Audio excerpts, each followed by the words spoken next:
Hello friends, જય શ્રી કૃષ્ણ. કેમ છો બધા? 2-3 દિવસ પછી આપણે લોકો મળીએ છીએ. હું આજે તમારા માટે એક ન્યૂ રેસીપી લઈને આવી છું, જેનું નામ છે ગુજરાતી કઢી. આમ તો યુઝ્યુઅલી બધાના ઘરમાં બનતી જ હોય છે કે કઢી તો ઓલવેઝ બને જ, પણ હું થોડી ડિફરન્ટ ટાઈપથી કઢીની રેસીપી લઈને આવી છું. તો આપણે બધા જોઈએ કે કેવી લાગે છે અને કેવી બને છે. તો ચલો આપણે રેસીપીની શરૂઆત કરીએ. કઢીની શરૂઆત કરીએ. એક મોટી હાંડી જેટલી આપણે છાશ લેશું, તેમાં 1 ચમચી ચણાનો લોટ એડ કરીશું અને ત્યારબાદ તેને મિક્સ કરીશું અને ઝયણીની મદદથી તેને મિક્સ કરી લેશું. ચલો ફ્રેન્ડ્સ, તો હવે આપણે કઢી બનાવવાનું શરૂ કરીશું. એક તપેલી મૂકીશું, તેમાં થોડું 2 ચમચી જેટલું તેલ એડ કરીશું. તેલ ગરમ થાય એટલે તેમાં આપણે 2 લવિંગ અને 1 ટુકડો તજ એડ કરીશું.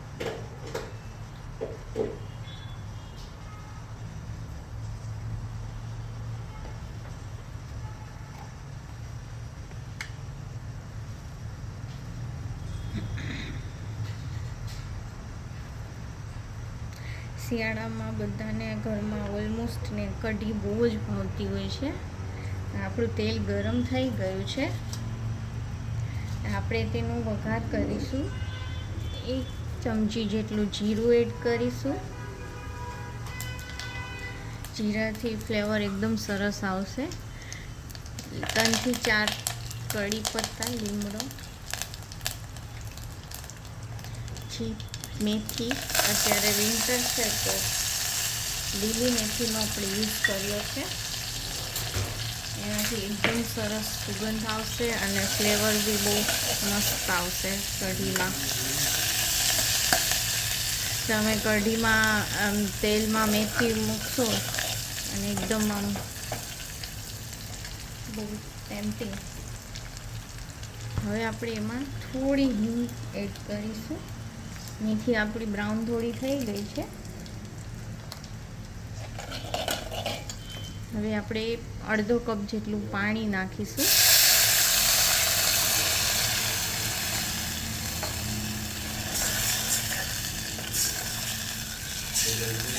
હવે જે આપણે છાશ અને ચણાના લોટનું બેટર કર્યું હતું એ એડ કરીશું. ડાયરેક્ટ આપણે છાશથી આપણે વઘાર નથી કરવાનો, કેમકે ઘણી વખત એવું થાય કે છાશ ફાટી જાય ગરમમાં એકદમમાં.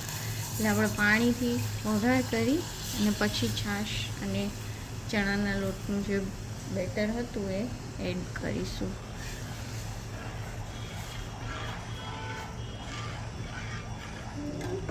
હવે આપણે થોડું પાણી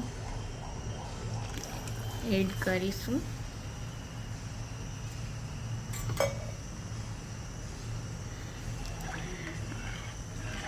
કઢીની જે ફ્લેવર એવી સરસ આવશે કે આખા ઘરમાં તમે આ મેથીનાથી જે વઘાર કરશો ને તે આખું ઘર આમ સુગંધ થઈ જશે. એઝ પર ટેસ્ટ સોલ્ટ ખૂબ જ ઓછા ઇન્ગ્રેડિયન્ટ્સ, પણ અત્યારે જે શિયાળામાં કઢી પીવાની, જે રાત્રે કઢીને ખીચડી ખાવાની મજા છે, અમારા ઘરમાં તો બધાને બહુ જ ભાવે છે. એટલે ઓલમોસ્ટ શિયાળામાં વીકમાં 2 થી 3 વાર તો કઢી ખીચડી બનતા જ હોય. ઘણા લોકો હોય કે જેને ગુજરાતી કઢી ન પણ ફાવતી હોય. હવે આપણે ગોળ એડ કરીશું.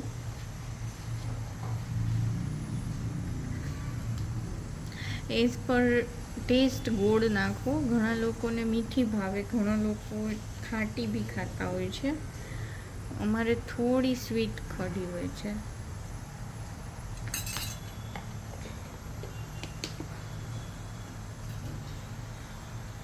હવે 5 મિનિટ એને ગોળને આપણે કૂક થવા દેશું. હવે આપણે એમાં લીલા મરચાં 2 થી 3 પીસ મેં કર્યા છે એ નાખીશું. એક લીલું મરચું નાખી શકો, પણ મેં ઓછા નાખ્યા છે. છોકરાઓને શું છે કે તીખી કઢી ન ભાવતી હોય મરચું કે એટલા માટે.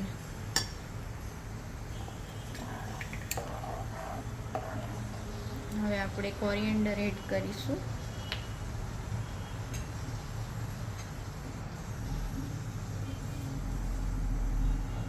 અત્યારે શિયાળામાં તો લીલા શાકભાજી એટલા આવતા હોય છે કે વાત જ નહીં પૂછો, અને આ રીતે આપણે ખાઈ શકીએ.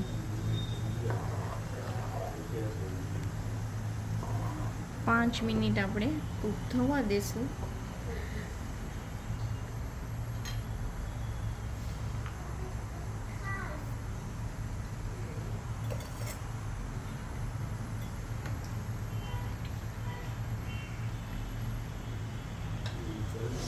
હવે આપણે તેમાં અડધી ચમચી જેટલું લીંબુનો રસ એડ કરીશું. ખટમીઠી કઢી એકદમ સરસ ટેસ્ટફુલ થાય એ માટે.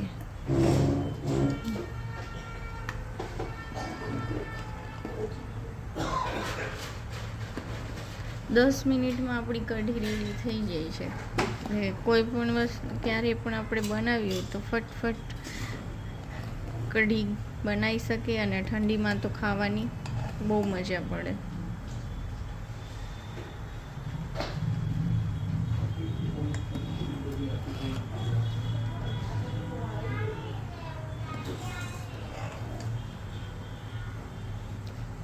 આમ જોતાં જ મોઢામાં પાણી આવી જાય ને. અને ઈશા અને દિયાને તો બહુ જ ભાવે કઢી. એમ કહેશે મમ્મા મને કઢી બનાવી દે ને. અત્યારે વિન્ટરની સિઝન છે ને, તો કઢી સૂપ છે, દાળ છે, એવું બધું ગરમ ગરમ બહુ મજા આવે ખાવાની. શું કહેવું છે તમારે?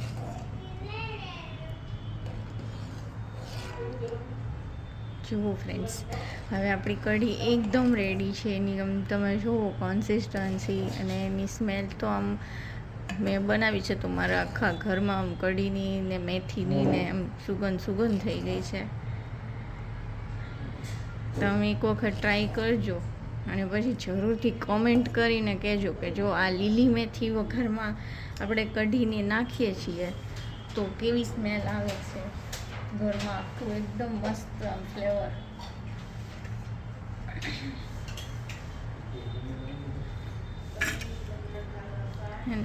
તો ચલો હવે આપણે એક બાઉલમાં આપણે કઢી સર્વ કરીએ. જુઓ ફ્રેન્ડ્સ, ચલો.